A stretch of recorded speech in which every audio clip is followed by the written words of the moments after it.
Hi everyone, welcome back to this channel. Welcome to the point SSC.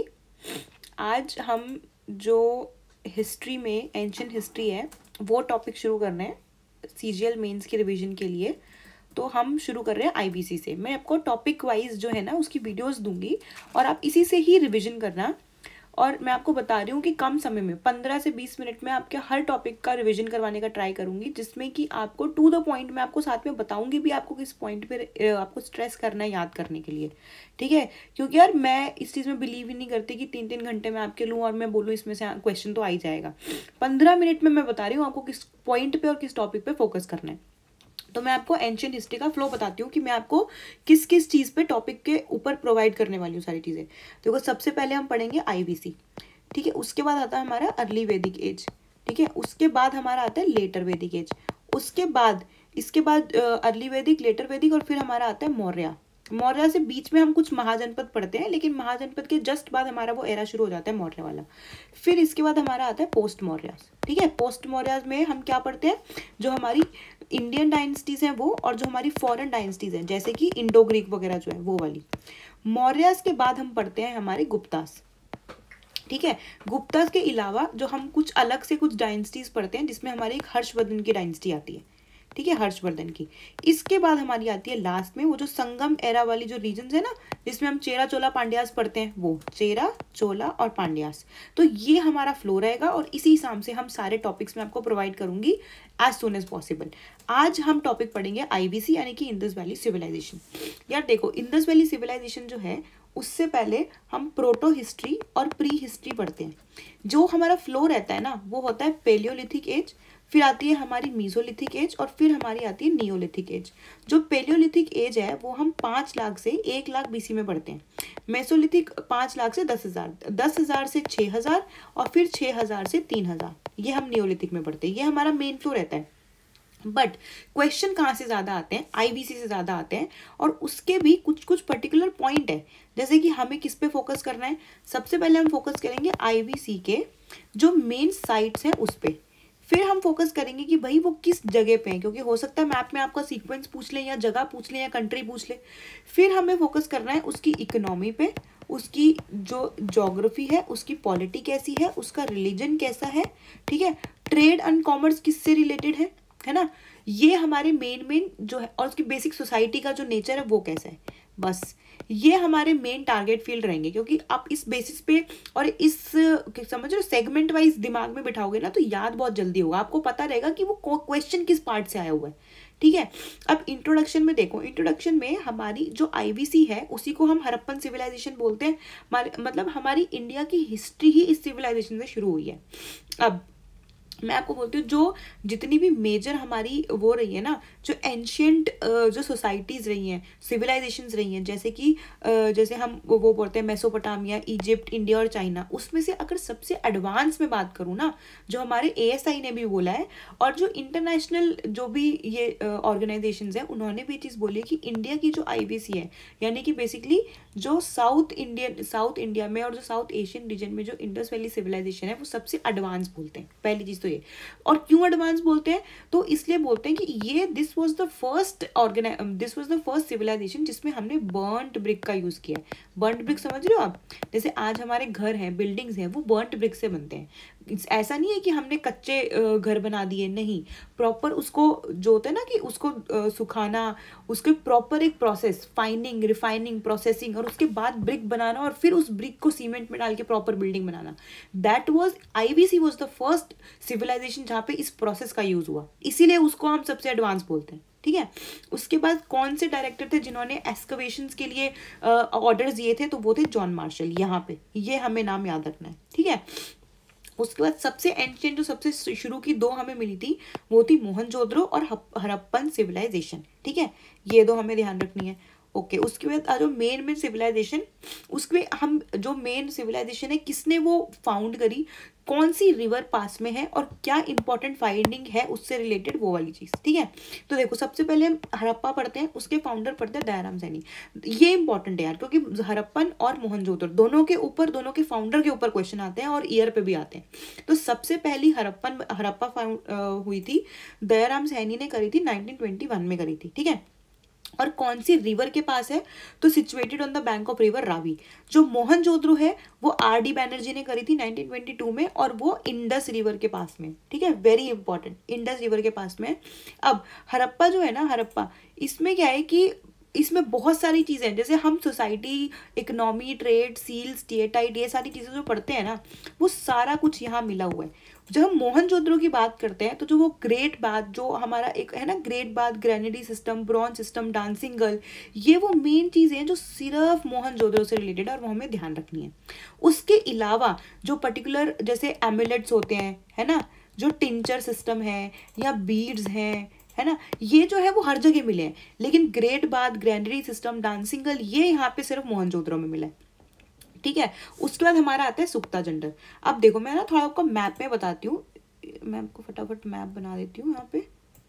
हाँ, अब ना इस मैप में देखो, जब मैं सुक्ता जंडर की बात करूंगी ना, तो हम पाकिस्तान के बलूचिस्तान वाले रीजन की बात करेंगे। यहाँ पे है सुक्ता जंडर, और सुक्ता जंडर इज द वेस्टर्न मोस्ट जो साइट है ऑफ IVC, वो है। अगर आप सबसे साउदर्न मोस्ट साइट की बात करोगे तो वो आती है दैमाबाद, और दैमाबाद कहाँ पे है, हमारी महाराष्ट्र में, ठीक है। सबसे नॉर्दर्न मोस्ट की बात करते हो तो वो होती है मांडा। सबसे वेस्टर्न मोस्ट मैंने क्या बोली, सुक्ता जंडर, ठीक है। सबसे ईस्टर्न मोस्ट क्या है, आलमगीर। ये 4 है जो आपको ध्यान रखनी है। उसके अलावा यार सुक्ता जंडर, और एक कंफ्यूजन होता है, एक जो साइट है वो है सुरका तोड़ा और एक साइट है सुक्ता जंडर। तो पता है मैं कैसे याद करती हूँ, एक्चुअली गुजरात में ना एक मिठाई खाई जाती है तोड़ा और सुरका तोड़ा के नाम से, तो इससे भी आप ध्यान रख सकते हो कि सुरका तोड़ा जो है ना वो गुजरात में है और सुक्ता जंडर जो है वो पाकिस्तान में है, ठीक है, ओके। उसके बाद चानूदारो है, चानूदारो NG मजूमदार ने डिस्कवर करी थी। सिंध रिवर जो है, इंडस रिवर, उसके पास में, ठीक है। उसके बाद डॉग के फुटप्रिंट वगैरह जो है, बीड मेकर, ये सारी चीज़ें मिलती हैं यहाँ पे। अमरी is also very important site, Indus river के पास में। ये कालीबंगन, कालीबंगन जो है ना, जैसे मैंने आपको मैप बताया यहाँ पे, ये इस रीजन में है कालीबंगन, यहाँ पे। अब कालीबंगन जो है वो पहली बात तो राजस्थान में है, दूसरी बात ये कि यहाँ पे बीड मेकिंग या फिर जो एमुलेट्स होते हैं या फिर फायर अल्टार, जो कंगन वगैरह जो से पहनते हैं ना, वो वाली जो चीज़ें हैं ना सारी क्राफ्ट वाली, वो कालीबंगन में मिली है, राजस्थान में, घग्गर नदी के पास, ठीक है। उसके बाद हमारी आती है लोथल। यार लोथल और धोलावीरा, इन दोनों में कंफ्यूज नहीं होना। पहली चीज़, लोथल जो है वो एक गुजरात की साइट है और यहाँ पे डॉकयार्ड मिले हैं, है ना, मतलब डॉकयार्ड मतलब जो शिप के डॉकयार्ड्स होते हैं ना वो वाले, वो सिर्फ कंप्लीटली पोर्ट के पास जो है ना वो है लोथल। उसका सुरका तोड़ा मैंने आपको बता ही दिया। बनावली, ये भी हरियाणा के पास, जो हिसार डिस्ट्रिक्ट है उसके पास पड़ता है, यहाँ पे भी बीड मेकिंग वगैरह इंपॉर्टेंट है। धोलावीरा वाटर हार्वेस्टिंग सिस्टम, और ये यूनेस्को की साइट के लिए भी जाना जाता है, वेरी इंपॉर्टेंट, न्यूज़ में भी बहुत रहता है, ठीक है। और ये कहाँ पे, गुजरात वाले रीजन में है जहाँ पे हमें वाटर हार्वेस्टिंग सिस्टम मिलता है, ठीक है यार, ये मेन साइट है। और इतनी ही आप याद रख लोगे ना, वेल एंड गुड है। इससे ज़्यादा आपको पेपर में अगर आएगा तो इसको ये चीज़ें आपको हेल्प करेगी एलिमिनेट करने में भी, तो हमें याद यही करनी है, ठीक है। उसके बाद है हमारा फेजेस ऑफ IVC। यार ये इतना इंपॉर्टेंट नहीं है, बस ये ध्यान रखना कि हम जनरली 3 फेजेस में डिवाइड करते हैं, ठीक है, जिसमें जो मैच्योर फेज और लेटर फेज है ना, उसमें मैच्योर और लेटर फेज में हम जो bead making, economy, history, society, इन सबको बहुत डेप्थ में देखते हैं, ठीक है। अर्ली जो हड़प्पन फेज है उसमें जनरली क्या है कि हमने मेजर सिविलाइजेशन का डिस्कशन या बर्न्ड ब्रिक सिस्टम, समझ रहे हो, जो स्क्रिप्ट डेटा है जो कि डिसाइफर भी नहीं हुआ, वो चीज़ें मिलती है बस। उससे ज़्यादा इस मैच्योर या जो फेजेस वाले क्वेश्चन है उसमें नहीं पूछा जाता। अब आ जाओ इंट्रिकेट जो प्लानिंग है, जैसे टाउन प्लानिंग हो गई, एग्रीकल्चर सिस्टम हो गया, इकोनॉमी, ट्रेड, उसमें से क्या क्वेश्चन आते हैं। तो टाउन प्लानिंग में सबसे पहले तो कि जो सीटाडेल है ना, सीटाडेल एक साइट ऑफ मतलब एक स्ट्रक्चर है जो कि हर हड़प्पन साइट में मिला है। सीटाडेल का मतलब यही है कि एक ऊपर जो बाकी लोग हैं ना वो लोअर साइड पे रहते हैं, ठीक है, और एक ऊपर की साइड होती है जिसपे ग्रेनरीज को रखा जाता है सीटाडेल में, ठीक है, ओके। उसके बाद मतलब it is a type of town planning which they had its own citadel और एक्रोपोलिस, जो कि पॉसिबली कोई भी, जैसे ऐसा भी माना जाता है कि जो रूलिंग क्लास है वो उस रीजन में रहती है या वो अपर पार्ट में रहती है, ऐसा सिस्टम। ग्रिड सिस्टम है, ये आपको चीज़ पता ही, इसमें आपको कंफ्यूजन नहीं होगी। जैसे जो मैंने अभी डायग्राम बनाया ना, वैसा सिस्टम जो है वो इंडस वैली सिविलाइजेशन में पाया गया है। और ये जो बीच में जा रही है ना, उसमें आपका समझ लो जो ड्रेनेज सिस्टम है पूरा, वो बीच वाली जो परपेंडिकुलर लाइंस है उससे कनेक्टेड है, ठीक है। कंस्ट्रक्शन फीचर मैंने आपको बर्न्ड ब्रिक्स बता ही दिया। इंफ्रास्ट्रक्चर सिस्टम है ही काफ़ी इंप्रेसिव। बस क्वेश्चन जो है वो इस कीवर्ड से आ सकता है कि भाई किस तरह की वो टाउन प्लानिंग थी, बर्न ब्रिक सिस्टम था कि नहीं था, ड्रेनेज सिस्टम कैसा था, इस पे। अब आता है एग्रीकल्चर। अब देखो एग्रीकल्चर में ना आप ये चीज़ मानो, पहले तो वो जो हमारे इंडस वैली सिविलाइजेशन है पूरी, ठीक है, इसमें ना हमारे जो मेन ट्रेड है वो हमारे वीट का ही है। वीट हो गया, कॉटन हो गया, बार्ले हो गया। लेकिन एक एलिमेंट है जो यहाँ पे नहीं मिलता, जैसे कि जो आयरन है ना, इस पे क्वेश्चन बन जाता है कि क्या आईवीसी में या इंडस अर्ली वैदिक सिविलाइजेशन में भी आयरन का नोन था? No, people were not known to iron. सबसे पहले जो आयरन है ना वो लेटर वैदिक एज में ही हमें मिला था, वो भी जो अतरंजी खेरा वाला रीजन है ना वो वाला। मैं आपको बाद में बताऊंगी जब हम वो लेटर वैदिक पढ़ेंगे, ठीक है।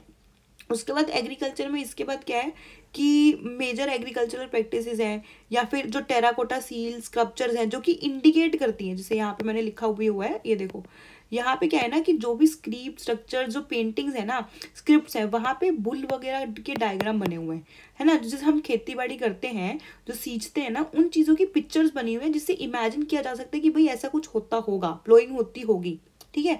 इरिगेशन सिस्टम है, तो सेमी अरिड जो लैंड्स है, सेमी अरिड लैंड्स, इनका काफ़ी जगह मतलब पिक्चर्स बनी हुई हैं, क्योंकि हम कंप्लीटली डिसाइफर तो नहीं कर पाए ना, लेकिन इससे हम गैस कर सकते हैं। वैसे जो हड़प्पन्स हैं उन्होंने एग्रीकल्चर प्रैक्टिस किया है, और एनिमल हस्बेंड्री, डोमेस्टिकेशन थोड़ी बहुत जैसे जो शुरू हुई थी वो चीज़ें हैं यहाँ पे, ठीक है। और ये एक इंपॉर्टेंट ध्यान रखना कि जो हॉर्स है ना, they did not know anything about horses. तो हड़प्पन सिविलाइजेशन में कभी हॉर्सेस की बात नहीं करते, और इस पे क्वेश्चन आता भी है, ठीक है। इकोनॉमी में आप ये मान लो कि मेटल मनी, ठीक है, और स्टोन, मेटल, शेल्स और वेट्स एंड मेजर्स, ये तो भी ये सारे रेगुलेटेड थे। और जो नियरेस्ट रीजन है, जैसे मेसोपोटामिया रीजन हो गया, है ना, तो बेसिकली ट्रेड देखा गया, इंटरनेशनल जो कॉमर्स है वो चीज़ देखी गई है। Long distance trade, Lapis lazuli में ये सारी चीज़ें देखी गई हैं वहाँ पे, जिसके कीवर्ड हमें ध्यान रखने, ठीक है। उसके बाद क्राफ्ट आ जाओ। क्राफ्ट में मैंने आपको बताया कि कौन कौन से मेटल उस समय नोन थे, ब्रोंज, कॉपर, उससे रिलेटेड कोई भी कॉइन्स बनना, स्टीएटाइट, या फिर बैंगल्स बन जाना, बीड्स बन जाना, ठीक है, या फिर सील्स बन जाना, ये सारी चीज़ें वहाँ देखी गई हैं। Textile, construction, specialized craft, silver, gold, precious stone, ये सारी उस समय हमें they were these are the material that were known, ठीक है। पॉटरी में भी जैसे जो northern ware black polish pottery है वो भी इस समय देखी गई है। वो अगर आगे जो वैदिक एरा है उसमें और ज़्यादा पॉलिश हुई है, ठीक है। उसके बाद हमारी इंस्टीट्यूशंस है। अब देखो रिटन रिकॉर्ड्स हमने अभी तक डिसाइफर नहीं किए हैं। रिलीजियस अथॉरिटी में मेल वर्शिप भी है, फीमेल वर्शिप भी है, और नेचर वर्शिप भी है। जैसे नेचर वर्शिप में ना जो ये वाली पिक्चर है, पत्तियों की पिक्चर, ये वहाँ की स्टेयरटाइट वगैरह में या कॉइन्स में ये चीज़ दिखी है, जिससे कि हम उसको डिसाइफर कर पाए हैं, ठीक है। उसके बाद पॉलिटिकल स्ट्रक्चर, आपको पता है कि ये हम कभी प्रॉपर डिपिक्ट नहीं कर पाए पिक्चर्स को देख के कि भाई फीमेल लीडरशिप थी या मेल लीडरशिप थी। वाई? बिकॉज दोनों की ही हमें सैम्पल्स मिले हैं, ठीक है। तो ये क्वेश्चन आ सकता है, क्योंकि अब तो ओनली 1 ओनली 2 वाले भी आने लग गए हैं, तो वो क्वेश्चन आ सकता है। अब जैसे मैंने बताया रिलीजन में फीमेल डिटीज भी हैं, है ना। उसके बाद मेल डिटी भी है, क्योंकि वो 3 हॉर्न हेड्स के साथ जो मेल डिटी को रिप्रेजेंट करा गया है। उसके बाद the God is surrounded by elephant, tiger, rhinoceros and buffalo. ये आप कौन कौन से जानवर से सराउंड कर रहे हैं वो आपको थोड़ा देख लेना, हो सकता है भी क्वेश्चन आ जाए। पशुपति महादेव या पशुपति सील बोलते हैं इस चीज़ को, ओके। रिलीजियस सिंबल्स में ट्रीज को, नेचर को, एनिमल्स को, इन सबको वर्शिप किया गया है। अब इसमें शैमनिक प्रैक्टिसेस भी बोलते हैं। ये एक्चुअली ना इसका रिलेशन होता है एम्यूलेट से। एम्यूलेट मतलब जो वो नहीं होता तांत्रिक वाली चीज़ें, वो भी इस समय प्रैक्टिस, मतलब ऐसा एनालाइज किया गया है कि उस समय प्रैक्टिस होती थी, ठीक है। इस जो इंडस वैली सिविलाइजेशन है ना, वैसे तो काफ़ी अलग अलग थ्योरीज हैं, लेकिन इसका जो एंड है ना वो क्लाइमेट चेंज की वजह से बोलते हैं। यार क्लाइमेट चेंज हुआ है, कोई बाढ़ आई, जिसके करके पूरा का पूरा जो सिविलाइजेशन है वो ही तबाह हो गया। और उसके काफ़ी टाइम बाद फिर हम 1500 से अर्ली वैदिक एरा पढ़ते हैं, अर्ली वैदिक एरा, और फिर हम 1000 से लेटर वैदिक एरा पढ़ते हैं, ठीक है। फिर 1000 से लेकर 600 तक हम लेटर वैदिक पढ़ते हैं। फिर 600 BC से हम एज ऑफ इनलाइटनमेंट पढ़ते हैं, जिसमें हम बुद्धिज्म और जैनिज्म पढ़ते हैं। फिर हमारा आता है 200 के आसपास BC से, जब 300 आसपास BC से जब हम प्रॉपर डायनेस्टीज पढ़ना चालू होते हैं, है ना। जैसे जो हम जिसमें नंदा डायनेस्टी और फिर मौर्य डायनेस्टी वगैरह पढ़ते हैं, जो हम इसी फ्लो में रखेंगे, ठीक है। Thank you. This is about IBC, यही आपको ध्यान रखना है। इसके बाद मैं अर्ली वैदिक एरा की वीडियो लेके आऊँगी।